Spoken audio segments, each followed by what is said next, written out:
வணக்கம் பானு. தாங்கள் கூறியது மிக மிக சரியானது. தமிழ்நாட்டையும் தமிழ்தாய் வாழ்த்தையும் தொடர்ந்து அவமானப்படுத்தும் தமிழக ஆளுநர் RN ரவியை கண்டித்தும் மத்திய அரசின் மீதுள்ள தமிழ்நாட்டு மக்களின் கோபத்தை திசை மாற்றவும் வித்தைகளை செய்யும் அதிமுக பாஜக கள்ள கூட்டணியை கண்டித்தும் மாபெரும் கண்டன ஆர்ப்பாட்டத்தை திருநெல்வேலி திராவிட முன்னேற்ற கழகத்தின் மத்திய மற்றும் கிழக்கு மாவட்டத்தின் சார்பில் தற்பொழுது திருநெல்வேலி வண்ணார்பேட்டையில் கண்டன ஆர்ப்பாட்டம் நடைபெற்று வருகிறது.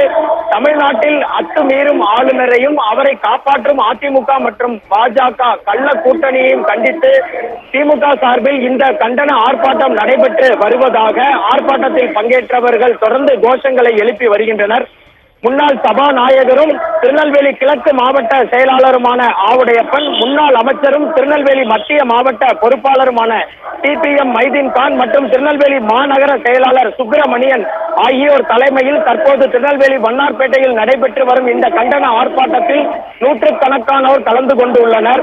ஆர்ப்பாட்டத்தில் தகுதியில்லை தமிழர்களை இழிவுபடுத்தும் தமிழக கவர்னர் ரவி இனி ஆளுநர் பதவிக்கு தகுதியில்லை என தொடர்ந்து கோஷங்களை எழுப்பி வருகின்றனர். தமிழக கவர்னர் RN ரவி தமிழ்தாய் வாழ்த்தை அவமதிக்கும் விதமாக வெளியேற வேண்டும், சட்டமன்றத்தை அவமதிக்கும் ஆளுநர் தமிழ்நாட்டை விட்டு ஓடி போக வேண்டும் என தொடர்ந்து கண்டன முழக்கங்களை நூற்றுக்கணக்கான திமுகவினர் திருநெல்வேலியில் எழுப்பி வருகின்றனர். இதில் பார்த்தீர்கள் என்றால் தமிழகத்தின் அதிமுக பொதுச் செயலாளரும் எதிர்கட்சி தலைவருமான எடப்பாடி பழனிசாமியை கண்டித்தும் கோஷங்கள் எழுப்பப்பட்டு வருகிறது. பானு, தமிழ்நாட்டை காட்டிக் கொடுக்காதே, எட்டப்பன் வேலை பார்க்காதே என கண்டன ஆர்ப்பாட்ட முழக்கங்களை தொடர்ந்து திருநெல்வேலி மத்திய மற்றும் கிழக்கு மாவட்ட திமுகவினர் எழுப்பி வருகின்றனர். அந்த இடமே ஒரே பரபரப்பாகவும் கலைபரமாகவும் காட்சி அளிக்கிறது. பாதுகாப்பிற்காக காவல்துறையினர் நிறுத்தப்பட்டிருக்கின்றனர். நூற்றுக்கணக்கானோர் சற்று முன்பு இருந்து கிட்டத்தட்ட 15 நிமிடங்களுக்கு முன்பிருந்தே தமிழக கவர்னர் RN ரவியை கண்டித்து தொடர் போராட்டத்தை நடத்தி கொண்டிருக்கின்றனர். இதுவே திருநெல்வேலியில் தற்போது இருக்கும் கள நிலவரம். பானு.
சட்டமன்றத்தை அவமதிக்கும் ஆளுநரே தமிழ்நாடை விட்டு ஓடிப்போ. ஒழியாதே.